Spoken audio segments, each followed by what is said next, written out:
How to navigate the modern dating train wreck and maximize your chances. It's no secret that dating sucks today. The modern dating market has been obliterated by social media and online dating. If you're struggling, this video is for you. The first step is to understand why everything sucks today. The second step is to come up with a strategy to navigate this broken market. The third step is to implement this strategy in the best way that you can. This strategy will be different for men and women for reasons that we'll see in a minute. First, the basic structure for dating with the intention of finding a long-term partner, at least the way it used to be. Once people are old enough, they start to mingle with other people in a certain way, and they start to like some people more than others. And through their experience, they find that some people like them more than others. And through this very critical, formative period of young adulthood, they develop necessary social skills. Eventually, they get to an age where it's appropriate to start thinking in terms of long-term partners. Hopefully, by then, they've had some dating experience. They have a good idea, an accurate idea of the results they can get on the dating market. This is when they need to make some hard decisions to find somebody who matches enough of their criteria to qualify to be a long-term partner. This was relatively simple until about 10 or 20 years ago. When people had to make these important decisions,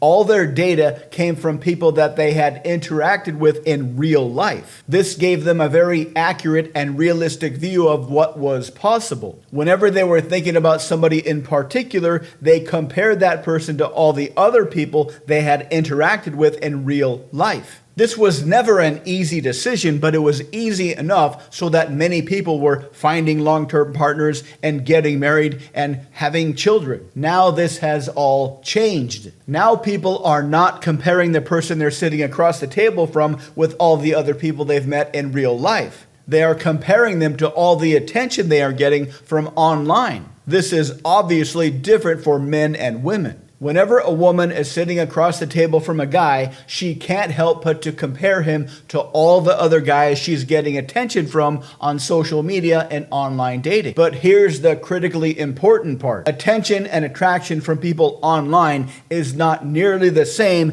as attention and attraction from people in real life. So what tends to happen is women significantly overestimate their chances based on all the attention they're getting from online people. And because of the recent rise in hookup culture, women are significantly overestimating their chances for a long-term relationship based on all the short-term attention they're getting from guys. Which means that whatever guy she's sitting across from in real life is being compared to a significantly and artificially increased sense of attraction that she's getting from all these other guys. But because men get very little attention online, this doesn't happen so much. This is why the dating market seems so skewed today. So far, this is fairly common knowledge. This kind of dynamic is talked about all over social media and on YouTube. But what's the solution? How can you navigate this dating market and still find somebody? First, advice for the men. Step one is to completely forget about online dating. At least if you want to find a long-term partner. Online dating is fine if you want hookups, but consider leaving online dating behind for good if you're serious about finding a long-term partner. Second, qualify hard on the first and second date. Now, what specifically do you qualify for? Do not waste your time on any lady who spends a lot of time and effort on social media.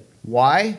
Because that represents an artificially inflated sense of competition that you just can't compete with. This should be relatively easy to figure out. Just find out what she thinks about social media. Does she spend a lot of time on her social media, etc.? Ask her silly hypothetical questions like, if you were offered $1 million to give up social media for life, what would you do? Find out how important her social media is to her. If it is, disqualify her. This, of course, requires that you develop two very rare and very attractive skills. One is to interact socially with strangers, to be able to start and lead conversations with pretty much anybody. You don't need to do a whole bunch of cold approaches, just be friendly and interact with people. Two, and much more critical, is to be able to proactively disqualify ladies who spend too much time on social media. Believe it or not, being able to proactively disqualify people is a very, very attractive trait. Build up these two skills and you will significantly increase your chances of finding a suitable long-term partner. Now, what about for the ladies? Force yourself to only consider candidates for a long-term relationship that you meet in real life. Just consider this rule. Anybody you meet online is only there for a hookup. They are not long-term candidates. Force your brain to think old school. The only dudes you should consider dating for a long-term relationship are dudes that you meet in real life, socially, through friends, whatever. And that's it. It is no secret that social media is destroying society today in too many ways to count. Try to eliminate it as much as you can from your dating life and you've got a fighting chance. To learn more about human nature and how you can thrive in the modern world,